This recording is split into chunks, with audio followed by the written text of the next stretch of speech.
こんにちは、おいです。こんにちは、きなです。今日は2026年3月15日に行われた AFC 女子アジアカップオーストラリア2026日本対フィリピン戦の準々決勝についてフィリピンサポーターと話していきます。ノックアウトステージの初戦だね。そうだね。ちなみにこれがノックアウトステージでこの試合に勝つと2027年ワールドカップ進出だよ。フィリピンは中6日、日本は中4日での試合となります。2日も違うんだ。今回はフィリピンサポーター代表のホセ君とリモートをつないでるよ。マガンダンハポン。マガンダンハポン。葵さん、ひなちゃんこんにちは。試合前のフィリピンサポーターの応援の熱気は本当にすごいよ。これに勝ったらワールドカップ出場だからね。じゃあ現地のリアルな反応を話していこう。任せてください。一番最初に感じたのはとにかく応援の熱さかな。細かい分析より前に、まず頑張れって気持ちがすごく強かった。チームを応援してるのはいいね。55、フィリピナスとか、Do Your Best Ladies みたいな声がすごく多かったし、ラバンフィリピナスって言葉もかなり目立ってた。フィリピナスっていうのはフィリピン女子サッカーの愛称だね。そうそう、まず信じて送り出すっていう空気がすごくあった。でもその中で、日本が相手ってなるとやっぱり不安の声もあった。それはあったね。そこはかなり現実的だった。日本は強いって、ちゃんとわかってる人が多かった。やっぱりあるんだね。日本はパスが上手すぎるっていう声があったし、空いたところを待ってから一気にゴールを狙ってくるって見方もあった。守備も攻撃もアグレッシブで、パス回しの回転が速くて、レベルが高いっていう感じ。ちゃんと日本を見てるんだね。ただ強いってだけじゃなくて、フットボールのプログラム自体がいいから強いって見てる人もいたよ。だから、あんまり期待しすぎない方がいいって慎重な声もあった。応援はしてるけど、相手がどれだけ厄介かも分かってる感じ。でもさ、それだけ日本が強いって分かってたら、もう無理かもって空気にならなかったの？そこが面白くて、そうでもないんだよ。厳しいのは分かってるのに、それでもアップセットは不可能じゃないって空気もちゃんとあった。いいねいいね。日本に勝てたら夢みたいだよね。っていう声もあったし、ゴールは丸いんだから不可能じゃない。っていう感じの声もあった。日本が1回ミスしたらチャンスある。って見てる人もいたし、PK 戦まで行ってくれたら、っていう軽い願いもあったね。いいねその感じ。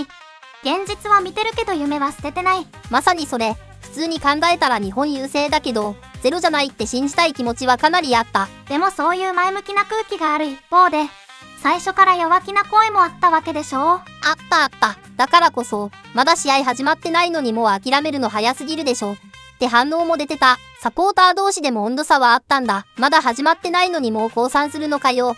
みたいな感じで笑いながら突っ込んでる人もいたし、最初から負ける前提で見るなよ。っていう空気もあった。厳しいのはわかるけど、先に心まで負けるのは違うって感じかな。その感じは結構好きかも。ちゃんと相手を認めつつ、自分たちから下を向きすぎない感じがあるから。あとさ、スタメン発表があった時にかなりざわついたって聞いたよ。そこは多くの人が思ったところだね。日本戦なのに、いつもの主力じゃないじゃないか。って意見が結構あった。もしかして日本戦は捨てて、次の試合を見据えてるのかな？日本に負けても次の試合で勝ったらワールドカップ出場だもんね。その先のウズベキスタン戦を見て残したんじゃないか。っていう声があった。日本よりウズベキスタンの方が勝てる可能性ありそうだしね。そうなんだよね。その戦術がどうなるか。そんな中で今日はなんでオリビアじゃないの？っていう声がかなりあった。ゴールキーパー変わるとやっぱり目立つからね。今大会初スタメンの21歳のゴールキーパーだしみんな応援してたよ。日本戦で今大会初スタメンの21歳ゴールキーパーは不安じゃないの？そうでもないんだ。ダメって決めつけるんじゃなくて、出るなら見せてくれ。っていう感じだったよ。その感じいいね。あとは日本から応援してるっていう人もいてさ。日本にもフィリピン人多いよね。私の友達にもフィリピン人のハーフいるし。ここまで聞くと、フィリピンサポーターの試合前って、応援してる感じが伝わってくるね。めちゃくちゃ応援してるし、日本が強いのも分かってるし、それでもワンチャン信じてる。確かに、楽観だけでも悲観だけでもない感じ。それじゃあ試合開始だよ。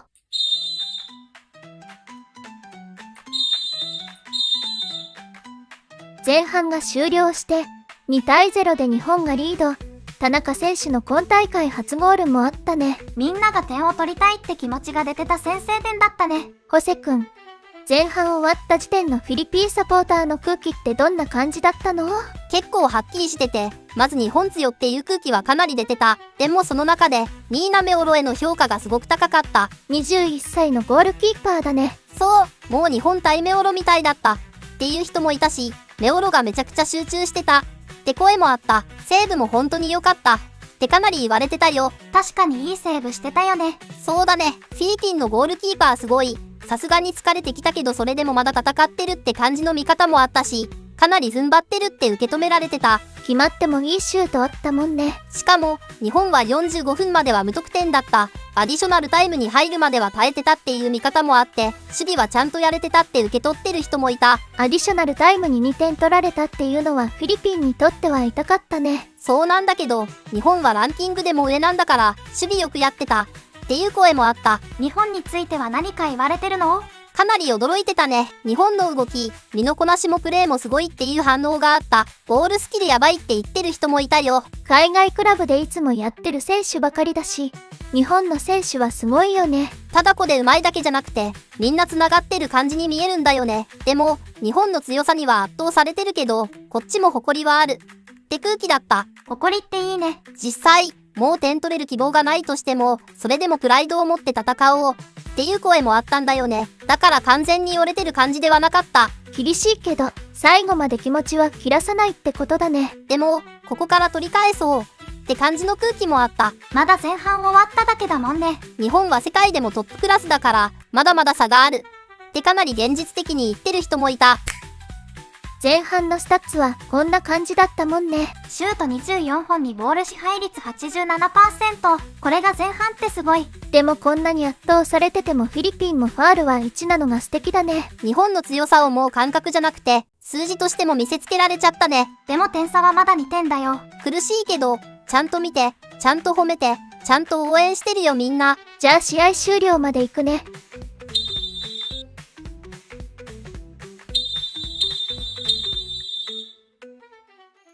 結果は7対0でなでしこジャパンの勝利。フィリピンは順位決定戦でワールドカップ出場を目指すことになるね。ホセ君、試合が終わって現地の空気はどう？ここまで圧倒されちゃうとどんな感じになってるんだろう。さすがに7、0は重いし、完全にやられたって受け止めてる人は多かった。うわ、やっぱりそうなるよね。日本とはレベルが違いすぎた。結果だけ見たらかなり厳しいもんね。そう。ただ、その中でも全部がネガティブってわけじゃなかったんだよ。そうなんだ。例えば、まだワールドカップへの道は終わってない。次のウズベキスタン戦がある。ワンマッチで決まる。まだ夢は生きてる。っていう空気がちゃんとあった。そうだよね。まだ次勝てばワールドカップ出場だよ。ラストチャンスで取り返そう。っていう声もあったし、日本相手はそもそもきつかった。次でいい。切り替えていこうって言ってる人もいた。次勝てばワールドカップ出場だし頑張って。ちなみにフィリピンは前回の2023年大会で男女通じて初のワールドカップ出場してて、今回も出場できたら2大会連続2度目のワールドカップ出場になるよ。日本は優勝候補なんだから仕方ない。でも私たちはまだ誇らしいよ。っていう声も多くて、ジャパンは大会の本命だし、世界でもトップクラスだよね。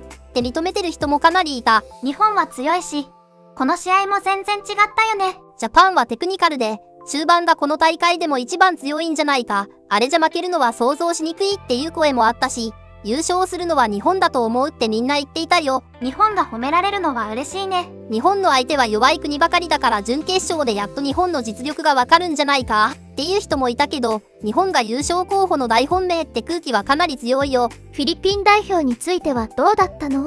そこは2つに割れてた感じかな。1つは、負けても誇らしい。国際舞台まで行けてること自体すごいしバスケやバレーよりも誇れるっていう人もいた。負けても誇らしいんだね。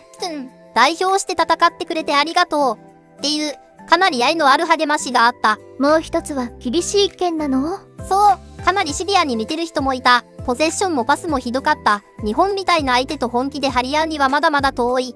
っていう声とか、もっといい監督が必要だ。っていう声もあった。監督のせいにするサポーターいるよね。ここまで選手の実力が違うと監督が良くてもどうしようもないとこあるし、守備は頑張ってたし、日本戦より次の試合に照準を合わせてる思い切った戦術を取ってるかもしれないよ。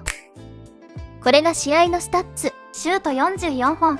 この大会の中でも一番シュートを打ったんだね。本当にずっと攻め込んでたよね。あと、日本のやり方を学ぶべきだっていう声も目立ったね。どの国が相手でも日本みたいなサッカーを目指したい。その動き方を真似して学ぶべきだっていう感じ。それってかなり日本へのリスペクトだね。JFA からフィリピンサッカー連盟のユース育成ダイレクターとして土田哲也さんが2023年3月からフィリピンに行ってるんだよ。そういうのも日本はやってるんだ。土田さんはフィリピンの前はウズベキスタンでもアカデミーダイレクターをやっていたよ。強くなったウズベキスタンの育成に関わってたんだ。ホセ君、試合内容についてはなんて言ってたの？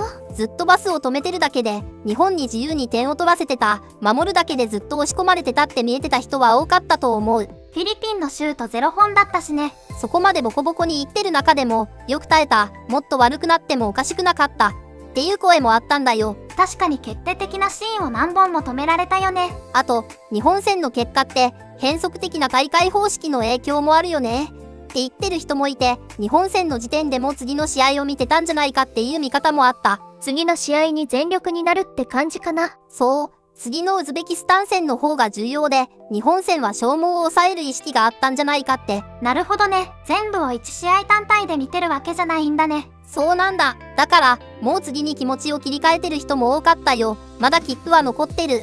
ボールは丸いんだから何が起きるかわからない。っていう感じで。次は19日のウズベキスタン戦だね。これに勝って一緒にワールドカップ出場しよう。フィリピン頑張れ。葵さん、ひなちゃんありがとう。僕も日本と一緒にワールドカップに行けることを願ってるよ。判断無理。判断無理。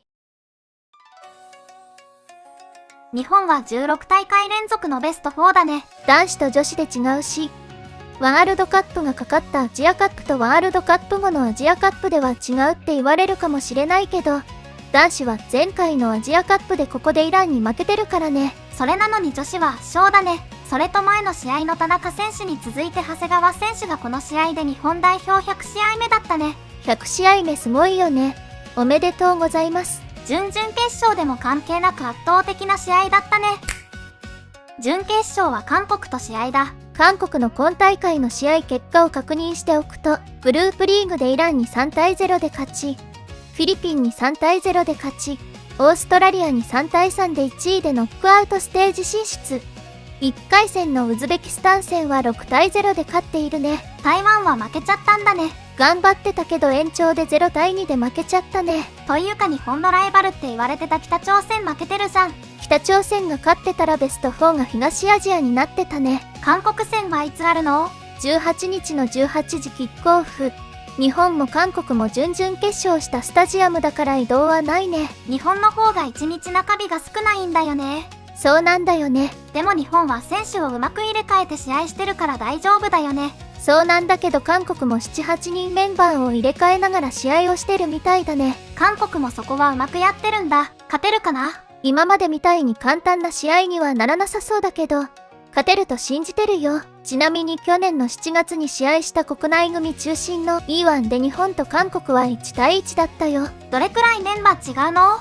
韓国はその時と18人が同じメンバーで、日本は平尾選手、大熊選手、高橋選手、成宮選手、山本選手の5人が同じメンバーで、そのうちゴールキーパーが2人いるね。これは日本は完全に違うチームだ。日本頑張れ。